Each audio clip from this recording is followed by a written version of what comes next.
आज हम आपके साथ एक और भयानक मामले पर नजर डालने जा रहे हैं और आज हम बात करने वाले हैं राजेश गौतम केस के बारे में। इस कहानी की शुरुआत होती है उत्तर प्रदेश के एक जाने माने शहर कानपुर से। यहीं दिल्ली सुजानपुर नामक एक इलाका पड़ता है। इसी जगह पर एक सब इलाका है, कोयला नगर। कोयला नगर में एक घर था जहां पर एक परिवार रहा करता था। घर के सबसे बड़े कर्ता धर्ता या कहें तो मुखिया थे राजेश गौतम। इनकी पत्नी थी उर्मिला गौतम और इनके दो बच्चे भी थे। दोनों लड़के थे और ये स्कूल जाते थे। राजेश गौतम अपने इलाके में सबसे संपन्न और अमीर परिवारों में आते थे। इनके पास अलग अलग जगहों पर ढेर सारी जमीनें थीं। कुल मिलाकर करीब 45 करोड़ की संपत्ति थी। कुछ तो इन्हें विरासत में मिला था और कुछ इन्होंने खुद कमाया था। पेशे से ये एक सरकारी टीचर थे और ये कानपुर में ही सरसौल ब्लॉक के जूनियर हाई स्कूल में पढ़ाते थे। ये नौकरी तो बस इनके लिए एक टाइम पास था। इन्हें कुछ भी करने की जरूरत नहीं थी। सब कुछ था इनके पास। पिता ने विरासत में करोड़ों की संपत्ति छोड़ी थी। वैसे राजेश गौतम अपनी सरकारी नौकरी के अलावा पार्ट टाइम में रियल एस्टेट और प्रॉपर्टी डीलिंग का भी काम करते थे। इनकी एक आदत थी कि ये रोज सुबह मॉर्निंग वॉक पर जाते थे और अपने दोनों बच्चों को लेकर भी जाते। कभी ये पार्क में जाते थे तो कभी ये रोड पर ही टहलते। इलाके में हर कोई इन्हें जानता था। सबकी नजरों में इनकी अच्छी छवि थी। अब दिन आता है 4 नवंबर 2023। सुबह सुबह का समय था। वैसे ये ठंड का मौसम था। काफी ठंड भी पड़ रही थी। रोड पर भी लोग बहुत कम थे और गाड़ियां वगैरह भी कम चल रही थी। 4 नवंबर के दिन सुबह सुबह करीब 5 से 6 बजे के बीच राजेश गौतम हमेशा की तरह टहलने के लिए घर से निकलते हैं। आज के दिन बच्चे इनके साथ नहीं आए थे। राजेश अपना घूमते फिरते स्वर्ण जयंती विहार इलाके में पहुंचे, जो कि इनके घर से ज्यादा दूर नहीं था। अब समय हो रहा था करीब 6:27 का। तभी अचानक से एक तेज रफ्तार गाड़ी आई और राजेश को जोर से टक्कर मार दिया। टक्कर इतना भयंकर और जोरदार था कि आसपास के लोगों को बहुत तेज आवाज सुनाई दिया, जैसे कोई बम फटा हो। राजेश करीब 20 फीट दूर एक पेड़ के पास जाकर गिरे। वहीं कुछ पत्थर पड़े हुए थे जिससे उनका सर टकरा गया। इनके हाथों और पैरों में भी बहुत गहरी चोटें आती हैं। वो कार जिसने टक्कर मारी वो इतनी तेज में थी कि एक्सीडेंट करते ही वो बैलेंस खो बैठी और एक खंभे से जाकर टकरा गई। उसका एक टायर भी फट गया। उस गाड़ी में बैठा हुआ ड्राइवर तुरंत निकलकर भाग जाता है। अब एक तरफ राजेश गौतम रोड के किनारे बेहोश पड़े हुए थे। उनके सर से काफी खून बह रहा था। वहीं दूसरी तरफ टक्कर मारने वाली गाड़ी खंभे से टकराकर पड़ी हुई थी। कुछ लोगों ने इस घटना को होते हुए अपनी आंखों से देखा था। वो चश्मदीद गवाह थे। ये लोग फौरन भागकर एक्सीडेंट होने वाले आदमी के पास आए। उसको देखा। वहां के लोकल लोग शख्स को पहचान जाते हैं कि ये राजेश गौतम हैं। किसी ने राजेश के बड़े भाई ब्रह्मदीन गौतम को भी सूचना दे दी कि आपके भाई के साथ ऐसे ऐसे हो गया है। गौतम इनके छोटे भाई थे। इसी दिन 4 नवंबर के दिन राजेश के भतीजे नेवी ऑफिसर कुलदीप गौतम भी छुट्टी पर आए हुए थे। इन्हें घर पर पहुंचे 2 मिनट भी नहीं हुए कि पता चला चाचा जी का रोड एक्सीडेंट हो गया है। अब राजेश के बड़े भाई और भतीजे भी मौके पर पहुंचते हैं। जब तक ये वहां पर गए तब तक पुलिस आ चुकी थी। राजेश हॉस्पिटल जा चुके थे। अब बड़े भाई और भतीजे हॉस्पिटल पहुंचे तो पता चला कि राजेश की मृत्यु हो चुकी है। इसके बाद उनके शव को पोस्टमार्टम के लिए भेज दिया गया। इस घटना से हर कोई हैरान था। जब ये चीज राजेश की पत्नी को पता चली कि रोड एक्सीडेंट में पति की मृत्यु हो गई है तो उनका रोना धोना शुरू हो गया। घर में दुख का पहाड़ टूट पड़ा। इनके 2 छोटे बच्चे थे। अब उनका क्या होगा? उनकी परवरिश कैसे होगी? कुछ चश्मदीद थे। उन्होंने पुलिस से कहा कि एक गाड़ी आई और गौतम को टक्कर मार दिया। फिर वो खंभे से जाकर टकरा जाती है। किसी ने टक्कर मारने वाले पर उतना ध्यान नहीं दिया था। सभी भागकर राजेश के पास आए थे। साफ साफ ये रोड एक्सीडेंट का केस था। पुलिस ने भी इसी आधार पर केस दर्ज कर लिया। टक्कर मारने वाली गाड़ी थी मारुति इको।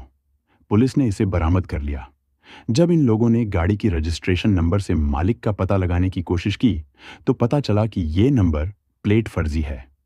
पुलिस ने सीसीटीवी फुटेज भी निकलवाकर चेक किए। उसमें भी नजर आया कि एक इको गाड़ी तेजी से आई और टक्कर मारकर खुद भी खंभे से टकरा गई। सीधे तौर पर यह घटना होते हुए कैमरा में कैद नहीं हुई थी, लेकिन तेजी से ये गाड़ी राजेश गौतम की ओर जाते हुए दिखी थी। 3-4 दिनों तक तो सबको लगता है कि यह सड़क हादसा है। पुलिस भी यही समझ रही थी। यहीं पर थे राजेश के भतीजे कुलदीप गौतम, जो कि नेवी ऑफिसर थे। इनके लिए यह हादसा मानना मुश्किल था। ये सोचते हैं कि सुबह सुबह चाचा जी टहलने के लिए निकले। आखिर वो कार चालक इतनी तेजी से कार क्यों चला रहा था? जाहिर सी बात है कि राजेश बीच रोड पर तो टहल नहीं रहे थे। पूरा रोड खाली था। अगर गाड़ी तेज रफ्तार में थी तो ये सीधा निकल जाती। अचानक उसने गाड़ी को मोड़कर साइड क्यों लगाया, जिससे राजेश को टक्कर लगे? यही नहीं, गाड़ी का नंबर भी फर्जी था। इन सारी चीजों से भतीजे कुलदीप को थोड़ा अजीब लगता है। अब ये पुलिस के पास जाने के बजाय खुद उस रास्ते पर लगे। अलग अलग सीसीटीवी कैमरे ढूंढकर चेक करने लगे। इनके पास 2-3 फोटो हाथ लगती है। ये उसे बहुत ध्यान से देखते हैं। नजर दौड़ाते हुए इन्हें उसमें एक चीज दिखाई देती है। एक गाड़ी वहीं एक्सीडेंट होने वाले स्पॉट से कुछ मीटर की दूरी पर खड़ी थी। ये सफेद कलर की वैगनार कार थी। राजेश गौतम के रास्ते से गुजरते ही ये वैगनार गाड़ी भी चलना शुरू करती है। ये स्लो स्पीड में राजेश का पीछा कर रही थी। पीछा करते करते ये गाड़ी तेज हो गई और राजेश के आगे निकल जाती है। फिर यू टर्न लेकर वापस आई और राजेश का दोबारा पीछा करने लगी। तभी अचानक डार्क कलर की मारुति इक्को कार बहुत स्पीड से आई और राजेश को टक्कर मारकर वो खुद टकरा गई। जैसे ही ये टक्कर हुई और वो गाड़ी भी ठुकी तो वैगनार भी स्पीड पकड़ती है और गाड़ी के पास जाती है। टूटी हुई गाड़ी में से ड्राइवर उतरा और वैगनार में बैठकर निकल गया। ये चीज फोटो में साफ साफ कुलदीप को दिख जाता है। इस चीज से कुलदीप को शक हुआ कि चाचा जी के साथ जो भी हुआ वो कोई नॉर्मल रोड एक्सीडेंट नहीं था, बल्कि एक सोची समझी साजिश थी। कुलदीप ने अपने घर पर भी इस बारे में बताया। अभी तक सब लोग यही सोच रहे थे कि वो सड़क दुर्घटना है। राजेश की पत्नी भी यही सोच रही थी, लेकिन अब लगा कि वो कत्ल है। पत्नी को ये पता चलते ही ये सीधे पहुंची एडीसीपी ऑफिस। वहां इन्होंने अपने जेठ और भतीजे पर इल्जाम लगाया कि इन लोगों ने पति के साथ वो दुर्घटना किया होगा। ये लोग उनकी प्रॉपर्टी हड़पना चाहते हैं, कब्जा करना चाहते हैं। राजेश गौतम का एक ग्रुप था व्हाट्सएप पे, जिसमें जवाहर नवोदय में पढ़े बैचमेंट में और दोस्त वगैरह थे। दोस्त भी कोई आम लोग नहीं थे। प्रदेश के आईएएस, पीसीएस, आईपीएस जैसे पदों पर काम करने वाले अधिकारी थे। उर्मिला ने अपने पति की मृत्यु के बारे में इस ग्रुप में बताया।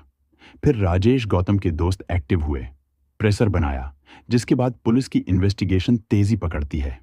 4 अलग अलग टीमों का गठन हुआ। किसी का काम था सीसीटीवी फुटेज की जांच करना, उसमें जो भी सुराग मिले उसको देखना। किसी का काम परिजनों से पूछताछ करना, किसी के कॉल डिटेल्स वगैरह निकालकर जांच करना, किसी का ऑन रॉन्ग कत्ल में शामिल हुई गाड़ी का पता करना। अब जांच शुरू हुआ। वैसे राजेश गौतम के 3 भाई थे। सभी लोग अपना सेटल हो चुके थे। सबने अपना अपना घर बना लिया था, शादी हो चुकी थी। राजेश गौतम की शादी 2012 में हुई थी। सभी भाइयों में बहुत प्यार था। कभी भी प्रॉपर्टी या जायदाद को लेकर छोटी सी नोक झोंक तक नहीं हुई थी। पिताजी की मृत्यु से पहले उन्होंने अपने सभी बच्चों में बराबर बराबर जायदाद बांट दी थी। उनके जाने के बाद भी सभी भाई प्यार से रहते थे। पुलिस को इन भाइयों में प्रॉपर्टी को लेकर कोई झगड़ा विवाद नहीं दिखा। अब चूंकि राजेश इतने बड़े आदमी थे, तो इनकी प्रॉपर्टी डीलिंग के फील्ड में भी किसी न किसी से दुश्मनी हो सकती है। लेकिन उनकी लाइफ में किसी भी तरह की समस्या नहीं थी। ये सरकारी टीचर थे, साथ में प्रॉपर्टी डीलिंग का भी काम करते थे। जैसे कि भाई बताते हैं कि धीरे धीरे राजेश ने सोचा कि इनकी इतनी सारी जमीनें ऐसे ही खाली पड़ी हुई हैं, क्यों ना उस पर कुछ बनाया जाए, कोई फ्लैट या अपार्टमेंट टाइप का या घर जैसा कुछ। अब इनके पास पैसों की कमी तो थी नहीं। वैसे ये 2021 की बात है। इसी साल में इन्होंने सोचा था कि अब इनको एक एक्सपीरियंस्ड आर्किटेक्ट और राजमिस्त्री की जरूरत थी या ठेकेदार की जरूरत थी। इसके लिए इन्होंने बैचमेंट वाले ग्रुप में पोस्ट किया कि एक आर्किटेक्ट और ठेकेदार चाहिए। इनके ग्रुप में एक दोस्त थे हेमंत सोनकर, जो कि ठेकेदारी का काम करते थे। उन्होंने कहा कि यही तुम्हारा घर बनाएंगे। हेमंत सोनकर के एक रिश्तेदार थे शैलेंद्र सोनकर, जो कि एक आर्किटेक्ट थे। हेमंत ने इसका परिचय राजेश गौतम से कराया। आगे सारी बातचीत हुई। घर के लिए सारा नक्शा वगैरह तैयार किया जाता है, प्लानिंग की जाती है कि कैसे कैसे क्या होगा। इसके बाद दिल्ली सुजानपुर में मौजूद राजेश की एक जमीन पर कंस्ट्रक्शन शुरू हुआ। 2021 में ही शुरू होता है। हेमंत सोनकर मजदूर मिस्त्री को संभालते थे, यानी ठेकेदार थे, और शैलेंद्र सोनकर डिजाइन संभालते थे कि ऐसे ऐसे करना है, यानी आर्किटेक्ट थे। इसी बीच बैचमेंट हेमंत सोनकर का पीएसएससी में सिपाही के तौर पर सिलेक्शन हो गया। अब इनको जाना पड़ेगा, तो इन्होंने अपना सारा काम शैलेंद्र सोनकर को सौंप दिया और चले गए। ऐसे ही पुलिस सारी डिटेल्स इकट्ठा कर रही थी। सीसीटीवी में 2 गाड़ियां दिखी थीं। भतीजे कुलदीप को जो भी फुटेज मिले थे, इन्होंने पुलिस से शेयर कर दिए। जो गाड़ी थी मारुति इको, जो कि खंभे से टकराई थी। उसकी तफ्तीश करते करते मिला कि ये गाड़ी कल्याणपुर की है, जो अब ये कानपुर में ही पड़ता है। ऐसे पुलिस को लगा कि वैगनार गाड़ी भी इसी कानपुर की ही रही होगी, तो आरटीओ ऑफिस से जितनी भी वैगनार गाड़ी रजिस्टर हुई थी। कानपुर में पुलिस सबकी डिटेल्स निकलवाती है। उनके मालिक का पता किया गया। फिर एक एक करके पुलिस सभी वैगनार गाड़ी के मालिक से मिलती है। राजेश के भाइयों से भी बातचीत चल रही थी। बात बात में इन्होंने बताया कि कुछ वक्त पहले राजेश की अचानक तबीयत खराब हो गई थी। उसे हॉस्पिटल में भर्ती किया गया था। उसने कोई गलत चीज खा ली थी या खिलाया गया था। क्योंकि वो इतना कामयाब हो चुका था, तो शायद कोई उससे जलता हो, इसलिए उसने ऐसा किया होगा। ये पता चलते ही पुलिस की एक टीम हॉस्पिटल पहुंचती है, जहां पर राजेश एडमिट हुए थे। पता चला कि इन्होंने कोई भारी मात्रा में जहर खा लिया था, लेकिन फिर वो रिकवर हो गए थे, ठीक हो गए थे। इससे पुलिस समझ गई कि राजेश के कत्ल का पिछले कई महीनों से प्लान किया जा रहा था। पहले जहर देकर मारने की कोशिश हुई, और अब ये रोड एक्सीडेंट। राजेश के खाने में जहर मिलाया गया था। ये कितने बजे टहलने जाते हैं, किस किस रास्ते से जाते हैं, कत्ल वाले दिन ये कितने बजे घर से निकले थे, किसी बाहरी इंसान को ये सब कुछ पता होगा। जरूर कत्ल के पीछे घर के अंदर का ही किसी का हाथ है। पुलिस राजेश गौतम के कॉल रिकॉर्ड्स और लोकेशन वगैरह भी खंगाल रही थी। इसमें उन्हें कोई संदिग्ध नहीं मिला। पड़ोसियों से पूछताछ में पता चला कि राजेश के यहां पर जो ठेकेदार या राजमिस्त्री काम करता था, शैलेंद्र सोनकर, उसका घर पर काफी आना जाना था। खास तौर से ये तब घर पर आता था जब राजेश गौतम घर पर नहीं होते थे, और घंटों घंटों तक घर के अंदर ही रहता था। इस चीज से पुलिस का शक राजेश की पत्नी उर्मिला और राजमिस्त्री शैलेंद्र पर भी हुआ। अब पुलिस ने उर्मिला के भी कॉल डिटेल्स और लोकेशन हिस्ट्री वगैरह निकाली। घटना से पहले इसने किससे से बात की थी, इसकी लोकेशन क्या थी, सब कुछ देखा गया। कॉल रिकॉर्ड में सामने आया कि उर्मिला के शैलेंद्र से काफी बातचीत होती थी। व्हाट्सएप पर भी चैटिंग होती थी, वीडियो कॉल पर बात होती। राजेश गौतम के 2 बच्चे थे, एक 9 साल का और एक थोड़ा छोटा। बड़े बेटे ने बताया कि इसकी मां अक्सर उस आदमी से वीडियो कॉल पर बात करती थी, और अंकल वीडियो कॉल पर अपने कपड़े उतार देते थे। गाड़ियों की तफ्तीश करते करते वैगनार का मालिक मिल जाता है। इसने बताया कि शैलेंद्र ने वो गाड़ी किसी काम के लिए किराए पर ली थी। लोकेशन की जांच में सामने आया कि जिस वक्त राजेश गौतम का रोड एक्सीडेंट हुआ, उस वक्त उनकी लोकेशन के अलावा उर्मिला और शैलेंद्र की भी लोकेशन वहीं की थी, यानी कत्ल के समय ये दोनों वहीं पर मौजूद थे। पुलिस को इतनी सारी चीजें पता चलीं जब भतीजे को सीसीटीवी फुटेज मिला, जिससे शक हुआ कि वो कत्ल है। तभी 3-4 दिन बाद जाकर उर्मिला ने झूठा इल्जाम लगाया कि उसके पति के कत्ल के पीछे उनके बड़े भाई और भतीजे का हाथ है। प्रॉपर्टी के लिए सब कुछ किया है, लेकिन इससे पहले इसने किसी पर भी कोई इल्जाम नहीं लगाया था। बस कहते थे कि वो सड़क हादसा है। सबसे पहले पुलिस जगतपुरी के ओल्ड शिवली रोड पर रहने वाले ठेकेदार या राजमिस्त्री शैलेंद्र सोनकर को उठाती है। फिर उर्मिला गौतम को उठाया गया। इसके बाद शैलेंद्र के ममेरे भाई विकास सोनकर को भी अरेस्ट करते हैं। यही आदमी वैगनार गाड़ी को चला रहा था। एक और आदमी था सुमित कठेरिया। ये इको कार का ड्राइवर था जिसने गौतम को टक्कर मारी थी। सुमित फरार था, लेकिन बाकी 3 आरोपी पुलिस को मिल गए। पुलिस ने जब इन तीनों के सामने थोड़ी सख्ती दिखाई तो ये सभी टूट जाते हैं। इन्होंने सारी घटना सुनाया, कैसे कैसे सारी वारदात को अंजाम दिया गया था और क्यों ये सब किया गया। जब राजेश गौतम ने दिल्ली सुजानपुर में नया घर बनवाने का काम शुरू कराया, तो शैलेंद्र वहीं पर ठेकेदारी का काम करता है। अब चूंकि ये ठेकेदार था, तो किसी न किसी काम की वजह से इसका राजेश के घर पर आना जाना होता था। कभी पैसों को लेकर, तो कभी बिल्डिंग मटेरियल वगैरह को लेकर। चूंकि राजेश दिन भर स्कूल में होते थे, तो घर पर उर्मिला ही सब कुछ मैनेज करती थी। तो इस तरह से उर्मिला गौतम और शैलेंद्र सोनकर की मुलाकात होती है। धीरे धीरे दोनों में बातचीत होने लगी, बात आगे बढ़ती है। फोन पर बातें शुरू हो गईं। फिर दोनों को एक दूसरे से प्यार हो जाता है और दोनों में शारीरिक संबंध भी शुरू हो गए। राजेश का ज्यादातर समय घर के बाहर ही बीतता था। दिन भर स्कूल में रहते, फिर प्रॉपर्टी डीलिंग का काम करते और बाकी सारे काम देखते। देर रात में घर आते। इस वजह से घर में क्या चल रहा है, इन्हें शुरू में कोई आइडिया नहीं होता है। चूंकि पत्नी को पता था कि राजेश घर पर कब रहते हैं, कब बाहर रहते हैं और बच्चे कब स्कूल में रहते हैं, तो इसी के अनुसार ये शैलेंद्र को घर पर बुलाती थी। शैलेंद्र भी कंस्ट्रक्शन के काम का बहाना देकर उर्मिला से मिलने के लिए घर पर जाता था। पहले राजेश गौतम और इनके बीवी बच्चे कहीं और रहते थे। जून 2023 में ये नए घर में शिफ्ट हुए, जो कि कोयला नगर में था। वो पुराने वाले घर के साइड पड़ोसी वगैरह काफी घुल मिलकर रहते थे। अब ऐसी जगह पर कोई अजनबी बार बार घर के अंदर जाए और काफी देर तक घर के अंदर रहे, तो लोगों की नजर पड़ती ही है। ऐसे करके राजेश को शैलेंद्र के बारे में पता चला कि इसकी गैर मौजूदगी में भी वो घर पर आता है। फिर इन्होंने एक दिन उसे समझाया कि घर पर मत जाया करो, जो भी कंस्ट्रक्शन के लिए चाहिए या जो भी चीज की कमी है, तुम मुझे फोन कर दो, मैं भिजवा दूंगा, घर पर जाने की जरूरत नहीं है। शैलेंद्र ने कहा, ठीक है। ऐसे ही राजेश ने अपनी पत्नी को भी समझाया कि किसी को भी घर के अंदर आने मत दिया करो, लोग देखते हैं तो बातें बनाते हैं।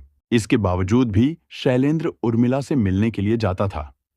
फिर राजेश ने राजमिस्त्री के सारे बकाया पैसे वगैरह दिए, सब कुछ फाइनल किया और कहा कि काम पर आने की जरूरत नहीं है, इसको यहां से निकाल दिया। अब शैलेंद्र उर्मिला से मिलने के लिए नहीं जा सकता था, मगर इनकी फोन पर रोज बात होती थी, वीडियो कॉल होता। अब आखिर ऐसे कितने दिन तक चलेगा? दोनों ने इनडायरेक्टली बात किया कि हमारे प्यार के बीच राजेश गौतम रोड़ा बन रहा है, इसको हमेशा के लिए रास्ते से हटाना पड़ेगा। जब दोनों को लगा कि इनकी सोच सेम है, तब ये खुलकर बात करते हैं कि राजेश का कत्ल करना चाहिए। अगर उर्मिला चाहती तो पति को तलाक देकर राजमिस्त्री से शादी कर सकती थी, मगर अब इसे प्यार के साथ साथ पति के पैसे भी चाहिए थे। तलाक दे दिए तो पैसे भी सारे चले जाएंगे। पुलिस के सामने यह भी आया कि उर्मिला तलाक देना चाहती थी, मगर उर्मिला के मायके वाले ऐसा करने से मना कर रहे थे। जब पुलिस ने उर्मिला के मां से पूछा इस बारे में, तो उन्होंने सरासर मना कर दिया कि ऐसा कुछ उर्मिला ने इनसे नहीं कहा था। उर्मिला और शैलेंद्र ने सोचा कि राजेश का कत्ल ऐसे करना है कि यह दुर्घटना लगे। शैलेंद्र ने सबसे पहले जहर का इंतजाम किया और उर्मिला को दिया। उर्मिला ने इसे अपने पति के खाने में मिला दिया। पति खाना खाते ही बीमार पड़ जाते हैं। पत्नी ने सोचा कि अब उनकी कहानी खत्म। तबीयत खराब होने के बाद इनके भाई वगैरह तुरंत इन्हें हॉस्पिटल में एडमिट करते हैं, इनकी जान बच जाती है। मगर उस दौरान किसी को भी शक नहीं हुआ कि उर्मिला ने ही सब कुछ किया है। सब ने सोचा कि जलन रखने वाले किसी ने कुछ किया होगा, कुछ खिलाया पिलाया होगा। उर्मिला और शैलेंद्र का पहला प्लान फेल हो जाता है। अब बारी थी सुपारी के कातिल से कत्ल करवाने की। शैलेंद्र सुपारी के कातिल को ढूंढ कर लाता है। बातचीत हुआ, 1.5 लाख रुपए में डील फिक्स होती है। 2 सुपारी के कातिल थे। उन्हें डिमांड की पूरे पैसे पहले मिलेंगे, तभी ये घटना को अंजाम देंगे। उर्मिला अपने कुछ गहने बेचकर पैसे इकट्ठा करती है। शैलेंद्र कातिलों को 1.5 लाख रुपए दे देता है। अब इसके बाद प्लान डिस्कस करना था कि कैसे कैसे क्या किया जाएगा। सुपारी के कातिल पैसे लेने के बाद चले गए, फिर ये दोबारा वापस नहीं आते। कुछ दिन बीत गया। शैलेंद्र ने इन्हें बहुत ढूंढने की कोशिश की, कॉल वगैरह किया, मगर कुछ पता नहीं चला। ये समझ गए कि सुपारी के कातिलों ने इन्हें चुना लगा दिया, बेवकूफ बनाकर निकल गए। ये लोग पुलिस में कंप्लेन भी नहीं कर सकते थे। क्या बोलेंगे कि किसी के कत्ल की सुपारी दी थी, मगर कातिल पैसे लेकर भाग गए। पुलिस उल्टा इन्हें ही अरेस्ट कर लेगी। 10 जून 2023 को नए घर में गौतम परिवार का गृह प्रवेश होता है। इस दौरान बार बार राजेश का हाईवे पर आना जाना होता है। उर्मिला ने सोचा कि हाईवे पर ही पति को किसी ट्रक से ठोक दिया जाए। इसकी भी सुपारी दी गई, मगर इस बार ये पहले वाली ठगी से होशियार हो गए थे। इस बार इन्होंने ट्रक वाले से कहा कि पहले काम होगा, फिर पैसे देंगे। मगर ट्रक वाले ने काम करने से मना कर दिया। अब इन्होंने कहा, बस बहुत हो गया, ये खुद ही राजेश का कत्ल करेंगे। इन्होंने काफी दिनों तक प्लानिंग की। कत्ल का तरीका सोचा गया, रोड एक्सीडेंट का। इसमें किसी को शक भी नहीं होगा, क्योंकि रोज कहीं ना कहीं रोड एक्सीडेंट होता ही है। उर्मिला ने सबसे सही समय बताया, जो था सुबह का, जब राजेश टहलने के लिए जाते हैं। उस समय राजेश पूरे रोड पर अकेले होंगे, भीड़ भाड़ कम होगी, आसानी से कत्ल को अंजाम दे सकते हैं। जाहिर सी बात है कि खुद की गाड़ी को यूज नहीं कर सकते।